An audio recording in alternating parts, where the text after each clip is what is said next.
I think that we are going too far on this Eurobond issue. I think that the Eurobond seems to be the deus ex machina of the euro area right now.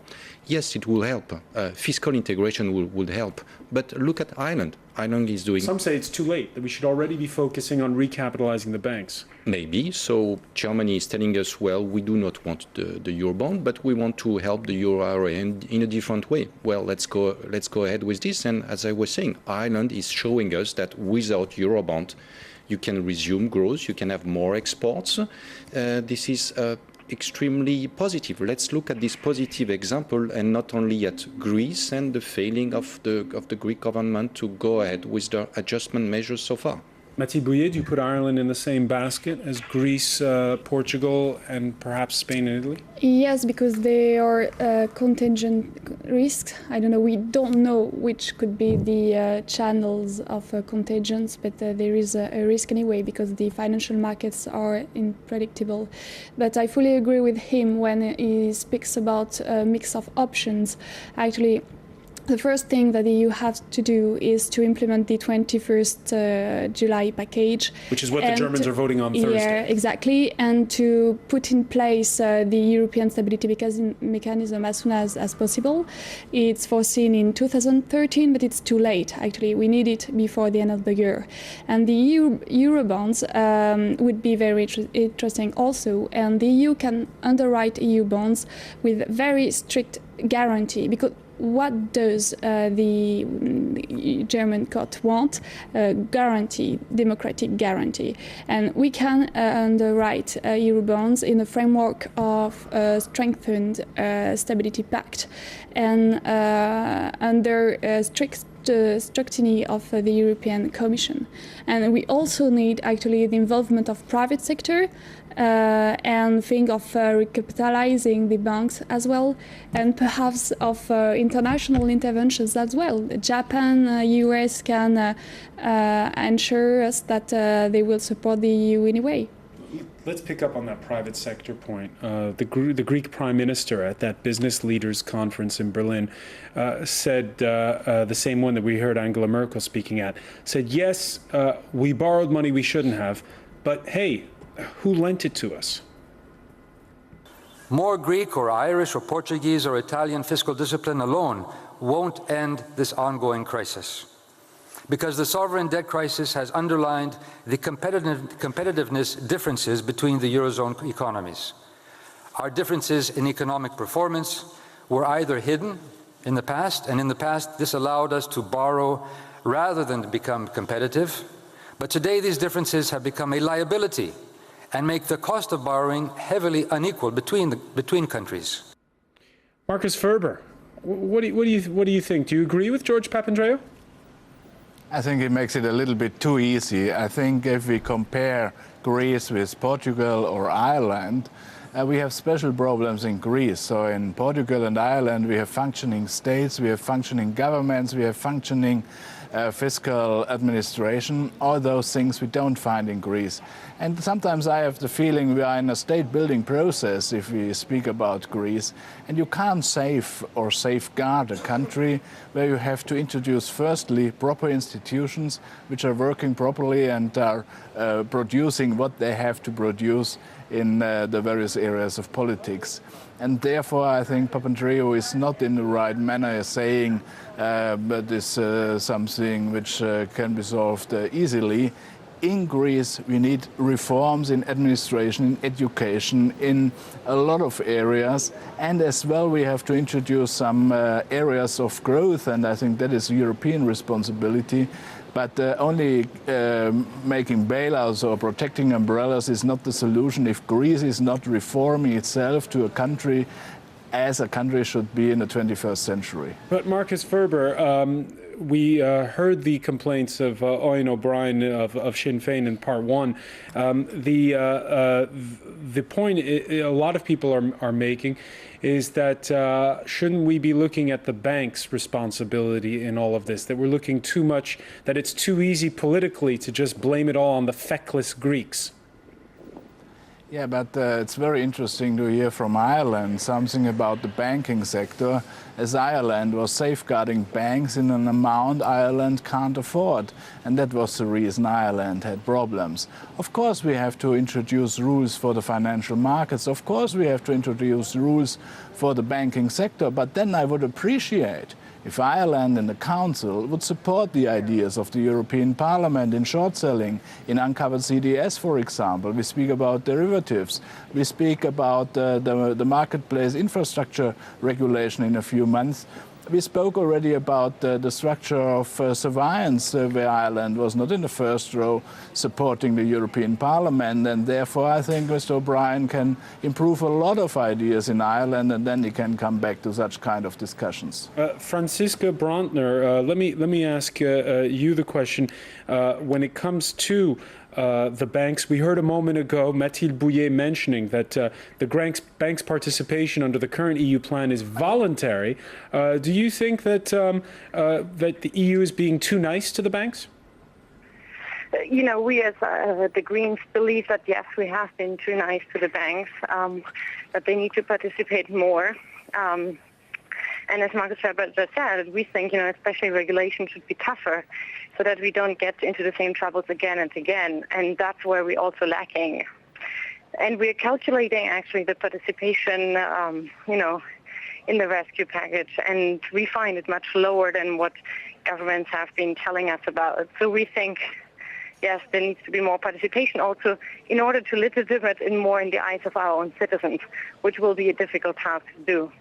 Stephane Cosse, your thoughts, because we had this discussion last week on this very set. One economist was pointing out that recapitalizing banks will cost 5 times less than bailing out sovereign states. Well, recapitalizing banks is an option, but I believe that when Papandreou is saying, look, we have a responsibility, but banks also have a responsibility and governments have also a responsibility, including in Germany, we should face all of this. Greece has been able to borrow because you had a low interest rate, and you had low interest rates thanks to Germany. But Germany also has been able to export to Greece a lot. So it goes all together. And what are you seeing right now? You are seeing that there are less exports in Germany. Why? Because Greece is into crisis. So all of that is integrated. So the responsibility of Greece is also the responsibility of Germany. And because it is integrated, solutions should be found all together. So yes, banks should participate into this, but also the German government should also help Greece in a balanced way. There should be solidarity in one hand, but that and solidarity, on the other hand, should it be voluntary when it comes to the banks, or should the banks be, you know, imposed a limit? I think we're a little bit Jesuitic right now on it should be voluntary or not voluntary. Well, look at BNP Paribas. BNP Paribas said, well, if you need us to do more, we will do more, because they know that this is their interest to keep the euro area safeguarded from any further crisis. So all together, we are all linked into that issue.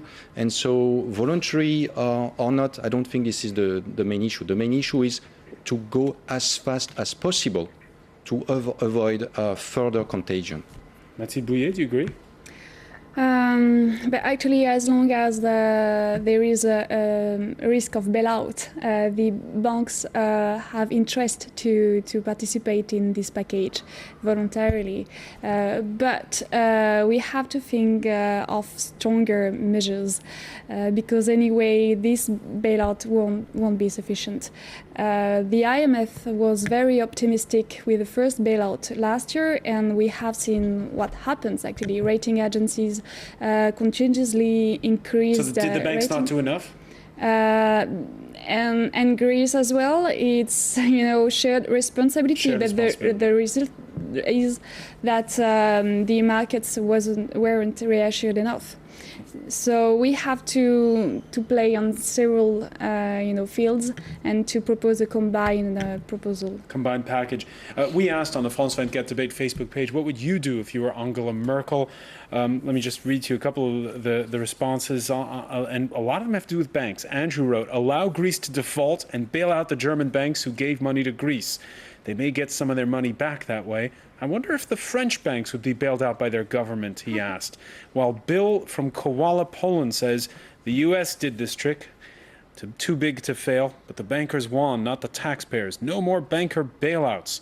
Let me get your reaction, Marcus Ferber, to Andrew's suggestion that Greece be allowed to default and the German banks get money back. What do you think of that suggestion? Firstly, I think it was a great step that on 21st July, the banks, the European banks, agreed to take their burden for 21%. And I think it was a first step to give a positive signal to the people in Greece, to the Greece government, that even banks are taking their responsibility. On the other hand, I do not understand what IMF is doing for the moment. So they are asking us to safeguard anything in Greece, in Portugal, in Ireland. On the other hand, they say to the banks, prepare yourself for further debts you will get out of these state bonds. I think that is a policy which is not giving stability to the markets. We do not have to safeguard the banks. In that case, if they bought state bonds, now we have to protect them. But on the other hand, 2 years ago, when we made huge packages for giving some incentives for the economy, everyone said, look, state bonds are the safest one can buy. So we are victims of our own policy a few years ago. And so it's easy to say, let the banks go bankrupt. At the end, that is save money of the normal people on the street as well, which will be bankrupt by that. So everyone is linked to everyone, and that has to be taken into account. So we are not safeguarding banks, we are protecting the euro, and the euro is attacked by other currencies in the world, and that is our responsibility we have to deal with. As Monsieur Cosse said, we are very closely linked inside the European Union, inside the Eurozone, inside the internal market, and that has to be taken into account that decisions in Greece are influencing German economy and decisions in Germany are influencing France or Italian economy. And though we are in the same boat, so we have to protect ourselves together. You mentioned the IMF statements. Over the weekend, the new boss of the IMF sounding the alarm in a document distributed to the IMF steering committee. Here's what Christine Lagarde had to say. The fund's credibility and hence effectiveness rests on its perceived capacity to cope with worst-case scenarios. Our lending capacity looks comfortable today, but pales in comparison with the potential financing needs of vulnerable countries and crisis bystanders. In other words, Franziska Brantner, don't count on the IMF too much. Do you agree with Marcus Ferber that it's simply the euro that's under attack, or is it just that, well, we both have at the same time empty state coffers and banks that need more money? You know, I think the IMF, we shouldn't count on it. We really have to count on ourselves and get us out of the crisis. And I think everybody will have to participate, and we will need solidarity and solidity. And we need to have a solidity that is also socially fair, because we need to have participation of our citizens. And I think that's what we have been talking about a bit, maybe not enough, is that we need the support actually of the citizens in the concerned countries, in our countries, to really share in. It's not just the markets and not just banks, etc. And there I don't see enough progress yet. I still have the impression that the reform cuts, the way they are done, are not the ones that will get enough support in a country like Greece actually to get to a new state. And I agree with Marcus Ferber that it's probably state building that we're doing, like we might need in Italy. And you need to do it in a socially balanced way. Otherwise, you won't get it for a long time. It will put into the framework. And yes, we as Greens, for example, have been advocating for Eurobonds for quite a long time. It's nothing new for us, but we know that in Germany, the Constitutional Court said we need more power to the German Parliament, which we also think is very true. That if you do that, not necessarily a referendum, but certainly already more involvement of the German Parliament. So if you want to get a yes from Germany, we need more democratic participation. And that's something we should not forget. Like the Constitutional Court clearly said, you need more democratic control And perhaps referendums. Unfortunately, Franziska Brantner, we're going to have to leave it there, but I want to thank you for joining us from Freiburg. I want to thank Marcus Ferber for joining us from the European Parliament and here in our studios in Paris. I want to thank both of our guests, Stephane Cosse, Mathilde Bouye, for being with us. Thank you for being with us for the France 24 debate.